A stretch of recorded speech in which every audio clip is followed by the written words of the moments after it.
नमस्कार दोस्तों, मेरे इस कहानी के चैनल पर आपका बहुत-बहुत स्वागत है।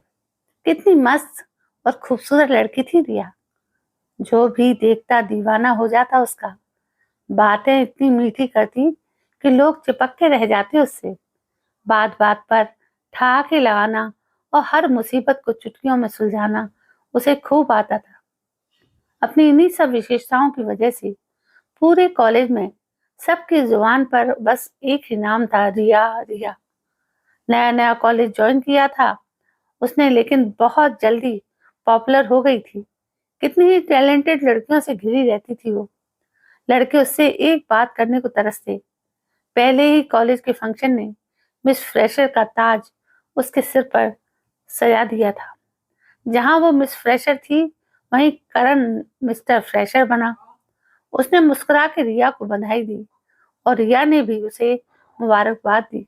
दोनों की दोस्ती बढ़ने लगी और वो करीब आ गए।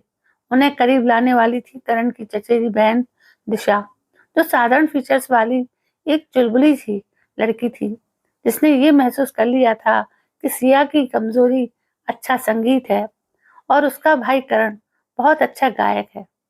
वो क्लासिकल, रैप, डिस्को सभी गाने बहुत कुशलता से गाता है। साथ ही उसका गिटार बजाना अच्छों अच्छों को अपना बना लेता है। रिया की करण के प्रोग्राम देखकर उसकी फैन बन गई थी और अनजाने ही उसके इतने करीब आ गई थी कि उन्होंने हमेशा साथ जीने मरने की कस्में भी खा ली थी। दिशा अक्सर कहती, रिया तुझे तो मेरा भाई करण मिल गया, लेकिन मुझे कौन पसंद करेगा। मुझ में तो कोई गुण भी नहीं जो मैं लोगों को प्रभावित करूं। ना गाने का हुनर है तेरी तरह, ना ही खूबसूरत हूं मैं।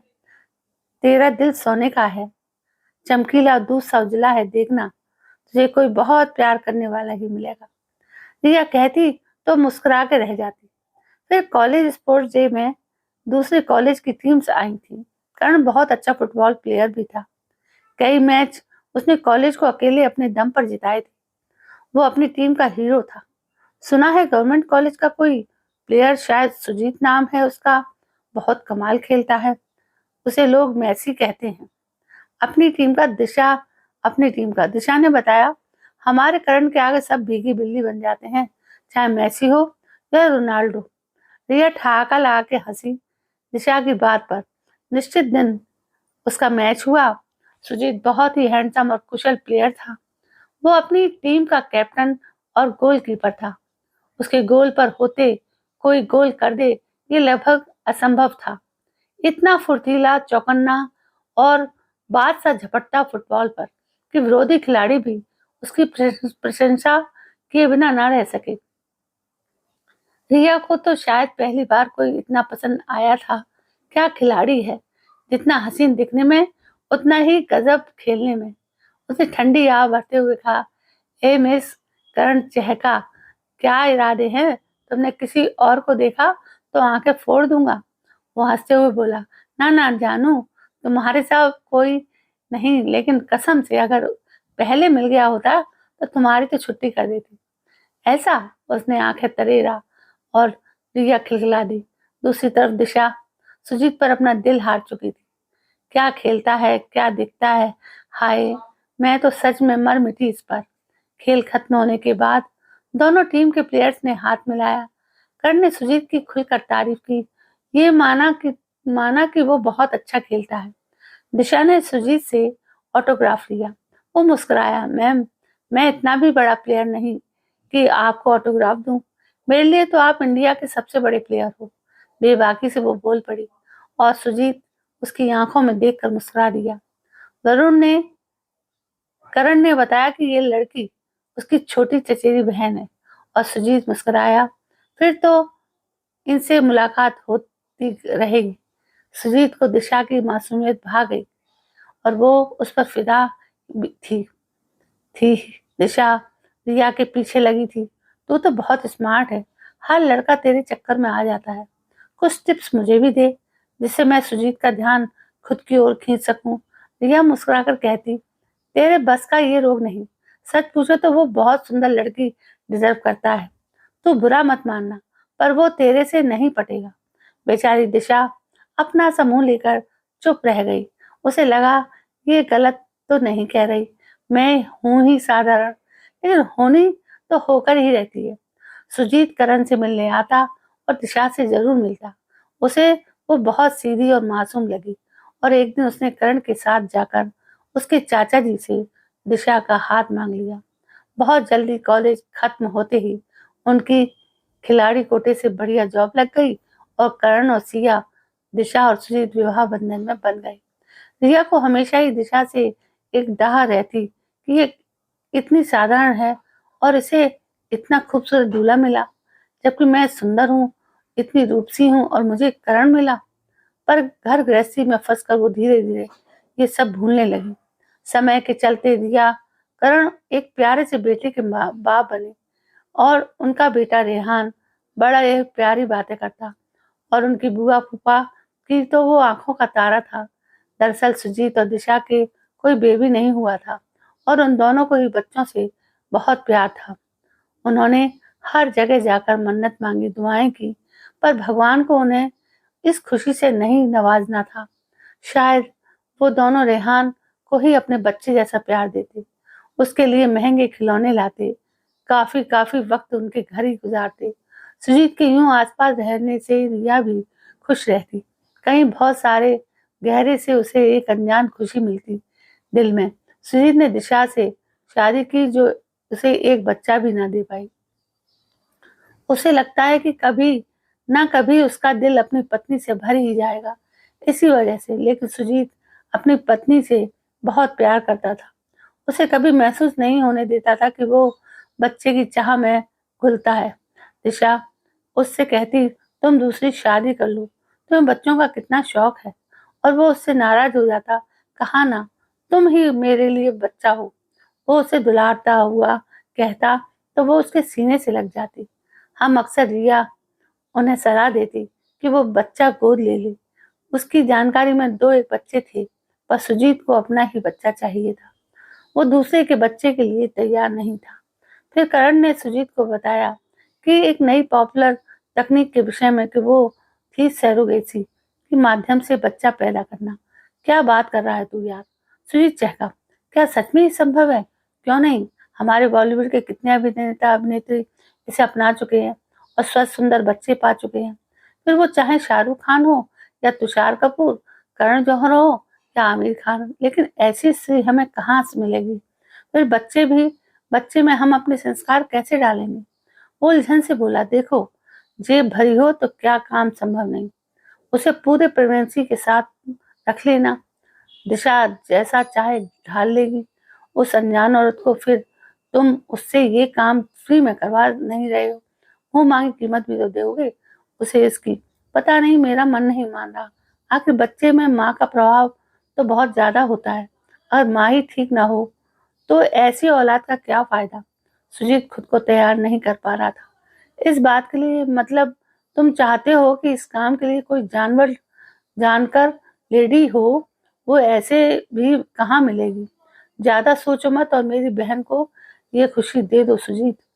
तुम तो खुद उसे बहुत प्यार करते हो, शायद इसलिए मैं तैयार जिन की ऐसी गहरी लड़की से ये काम करवाने के लिए। सुजीत बोला और चल दिया घर की तरफ। घर पहुंचे दिशा उसके पास आई। कोई मिला इस काम के लिए? मैं बहुत एक्साइटेड हूँ, कब माँ बन पाऊंगी।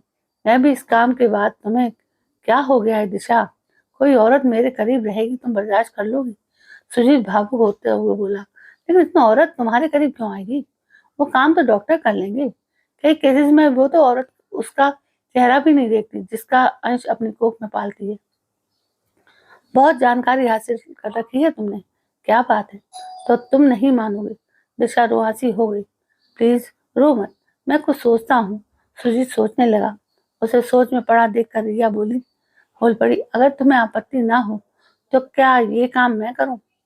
तुम पागल हो गई हो रिया, करण कभी तैयार नहीं होगा इस काम के लिए। फिर मैं इतनी स्वार्थी नहीं। इसमें क्या बात है, कहो ना सुजीत, तुम ही कुछ समझाओ इसे। रिया बोली। उसके मन में इस विचार से ही लड्डू फूट रहे थे। सुजीत का साथ नसीब ना हुआ तो क्या, उसका अंश अपनी कोख में पालूंगी मैं। इतना पराया एहसास। वो लाल पास गई और ये सोचकर कि पर सुजीत परेशान हो गया। करण क्या सोचेगा, कहीं वो रिएक्ट ना करे। इस बात पर उसे शंका जताई। उसकी फिक्र छोड़ दो, उसे मैं मना लूंगी। फिर वो अपनी बहन की खुशी के लिए ये भी नहीं कर सकता क्या? रिया तुरप का चल चुकी थी और वो सफल भी हुआ। करण तिलमिला गया था, लेकिन रिया ने उसे बुरी तरह फंसा दिया था। वो बहुत नाराज था रिया से। उसने उसे अकेले में बहुत समझाया भी, पर वो न मानी। तुम तो रेहान के पैदा होने पर भी अपनी फिगर को लेकर इतनी परेशान थी, अब क्या हो गया है? दूसरा अटेम्प्ट और वो भी किसी दूसरे के लिए। बात गले नहीं उतर रही मुझे। दिशा दूसरी नहीं, हमारे लिए। वो बेशर्मी से बोली। दिशा या सुजीत? करण भड़क गया। तुम ठीक नहीं कर रही हो रिया, देख लेना उसके दुष्परिणाम ना भुगतने पड़े तुम्हें फिर। आई डोंट केयर, लापरवाही से बोली और इस काम को अंजाम दे ही दिया। ज्यादातर वक्त वो दिशा और सुजीत उसके आसपास रहते। करण और रिया के बीच एक अजीब सी दीवार खिंचती जा रही थी। वो उसके पास आना चाहता तो रिया उसे सुजीत के कम सपनों में खोई नजर आती। हर वक्त उसकी फोटो अपने पास रखती थी। वो कहती बच्चे की शक्ल बिल्कुल उसकी जैसी खूबसूरत होगी। फिर बढ़िया बहाना ढूंढा है इस मक्कार ने। कर्ण उसे देख किलस जाता और अपने ही साथ काम करने वाली रूपा के करीब जाने लगा। कभी शराब को हाथ न लगाने वालों आजकल पीने भी लगा था। ऐसा नहीं है कि दिशा कुछ समझती नहीं थी, पर माँ बनने का लालच उसके सिर चढ़कर बोल रहा था। फिर उस सुजीत के प्यार पर विश्वास था, उसे कभी धोखा नहीं देगा, ऐसा वो जानती थी। नियत समय पर रिया के दर्द शुरू हो गए। सुजीत आकर उसे नर्सिंग होम ले गया था। बड़े ऑपरेशन से उसने एक सुंदर छोटी सी गुड़िया को जन्म दिया। वो एकदम सुजीत और उसके खुद की शक्ल का सुंदर मिश्रण थी। गोल मटोल दूध सी गोरी घुंघराले बाल है और वाली बेटी को देखकर रिया का दिल मचल उठा। उसके सीने में ममता का सागर लहरा उठा और उसके अंत्यवस्त्र गीले हो गए, लेकिन बच्ची उसके पास नहीं थी।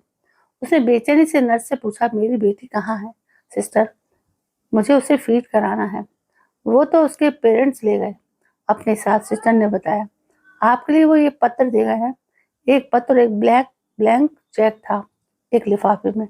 रिया, हम अपनी बच्ची को लेकर यहाँ से बहुत दूर जा रहे हैं। देखो, हम तुम्हारा एहसान इस जन्म में तो क्या, अगले कई जन्मों तक नहीं भूल पाएंगे, पर हमारे बीच यही तय हुआ था। तुम अपनी मनपसंद राशि चेक में भर लेना प्लीज। जो तुमने किया है ये उसका मुआवजा नहीं है, बल्कि पिछले 9 महीनों में तुम जॉब पर भी ना जा सकी, उसकी भरपाई करने की एक छोटी सी कोशिश है। इसे गलत ना समझना।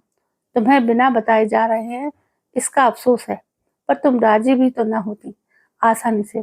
फिर करण भैया भी कम नाराज नहीं तुमसे इस बात को लेकर।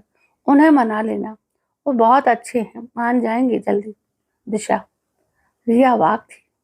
ये क्या हो गया? उसकी टांकें अभी कमजोर थी। सिस्टर ने मना किया उसे ऐसे में घर जाने को, लेकिन वो मचल गई।